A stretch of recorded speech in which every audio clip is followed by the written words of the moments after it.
Team India గర్వాన్ని అంచారు. ఇంగ్లాండ్లో మన టీంని పూర్తిగా భూస్థాపితం చేసి 5 టీ20 సిరీస్ని 4-0తో క్లీన్ స్వీప్ చేసి పడేశారు. ఇండియన్ క్రికెట్ హిస్టరీలోనే ఇలాంటి అవమానకర ఓటములు ఇంతకుముందెన్నడూ లేదు. అలాంటి గొప్ప ఘనత శ్రేయస్ అయ్యర్ కెప్టెన్సీలో టీమిండియా మూటగట్టుకుంది. ఆల్రెడీ 0-3తో సిరీస్ని కోల్పోయాం. కనీసం చివరి మ్యాచ్ అయినా గెలిచి కొంచెమైనా పరువు కాపాడతారు అనుకుంటే మళ్ళీ ఓడిపోయి ఇండియా పరువు మొత్తం తీసేశారు. ఇది కేవలం ఒక మ్యాచ్ ఓడిపోవడం మాత్రమే కాదు. ఈ మ్యాచ్ ఓడిపోవడం వల్ల సిరీస్ క్లీన్ స్వీప్ అయ్యింది. ఈ మ్యాచ్ ఓడిపోవడం వల్ల టీమిండియా టీ20 నెంబర్ 1 ర్యాంక్ని కోల్పోయింది. అంటే ఒక్క ఓటమి టీమిండియాని భూస్థాపితం చేసేసింది.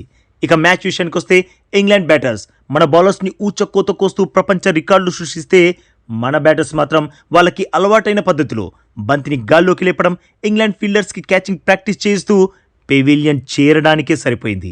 నిజంగా బాస్, ఇంగ్లాండ్ బ్యాటర్స్ మన బౌలర్స్ని మామూలుగా కొట్టలేదు. చెప్పాలంటే పిచ్చి కొట్టుడు కొట్టారు. స్టార్టింగ్లో ఇన్ఫార్మ్ బ్యాటర్ ఫిల్ సాల్ట్ని ప్రసిద్ధ్ అవుట్ చేయడంతో కొంచెం జోష్ వచ్చింది. ఆ తర్వాత 5 పరుగుల వద్ద బ్రూక్ కూడా అవుట్ అయ్యేవాడే. కానీ శివం దూబే బంతి మీద కాన్సన్ట్రేట్ చేయవయ్యా అంటే ఏటేటో పరిగెత్తి చివరికి కిలోమీటర్ దూరంలో బ్యాక్ సైడ్ డై కొట్టాడు. బంత్ ఒక చోట, తనొక చోట, క్యాచ్ మిస్. అలా దొరికిన అవకాశాన్ని బ్రూక్ బీభత్సంగా వాడుకున్నాడు. మన బౌలర్స్ని ఎడా పెడా వాయించేశాడు. కొడితే 6 లేదంటే 4. ఇక ఇంకో ఎండ్లో జాస్ బట్లర్ అయితే స్టార్ట్ కొంచెం నెమ్మదిగా స్టార్ట్ చేసినా ఆ తర్వాత బేస్ పెంచి బ్యాట్ జులిపించాడు బాస్. బాక్సులు బద్దలైపోయాయి. పవర్ ప్లేలో ఇంగ్లాండ్ స్కోర్ 61. కానీ ఇన్నింగ్స్ ముగిసేసరికి వాళ్ళ స్కోర్ ఎంతో తెలుసా బాస్? 257. అంటే 14 ఓవర్స్లో ఏకంగా 196 రన్స్ దంచి పడేశారు. వారిద్దరూ సెకండ్ వికెట్కి ఏకంగా 233 పరుగుల భాగస్వామ్యం నెలకొల్పారంటేనే అర్థం చేసుకుని బాస్, వారిద్దరూ ఎంతలా చెలరేగిపోయారు. ఇది టీ20 ఫార్మాట్ హిస్టరీలోనే బిగ్గెస్ట్ పార్ట్నర్షిప్గా వరల్డ్ రికార్డ్ క్రియేట్ చేసింది. ఇందులో జాస్ బట్లర్ సూపర్బ్ సెంచరీతో చెలరేగాడు.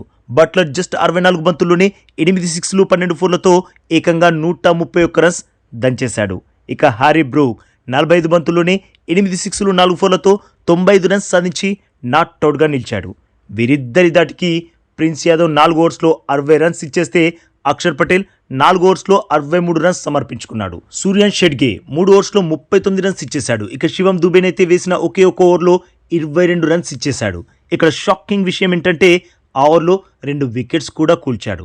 ఇలా మన బౌలర్స్ని చితకొట్టి ఏకంగా 257 పరుగుల భారీ స్కోర్ సాధించింది ఇంగ్లాండ్. ఈ టార్గెట్ చెదలలో టీమిండియా అభిషేక్ శర్మ వికెట్ని త్వరగానే కోల్పోయింది.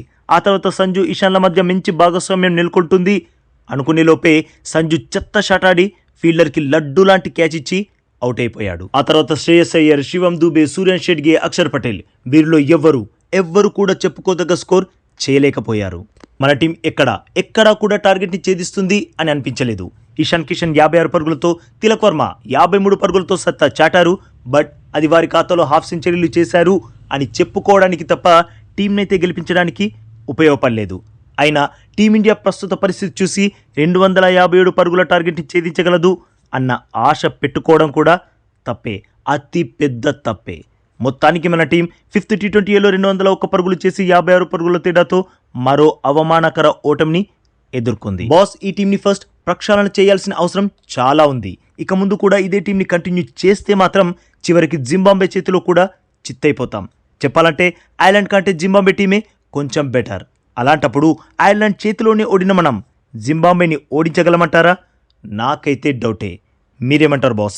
టీమిండియా 0-4తో సిరీస్ కోల్పోవడానికి అసలైన కారణమేంటో మీ అభిప్రాయాన్ని తప్పకుండా కామెంట్ చేసి చెప్పండి బాస్. అలాగే ఈ లేటెస్ట్ అప్డేట్కి ఒక్క లైక్ కొట్టి మన ఛానల్ని ప్లీజ్ సబ్స్క్రైబ్ చేసేసుకోవచ్చుగా బాస్. ఇక ఈ వీడియో చూసినందుకైతే మీ అందరికీ దిల్ సే థ్యాంక్ యూ బాస్.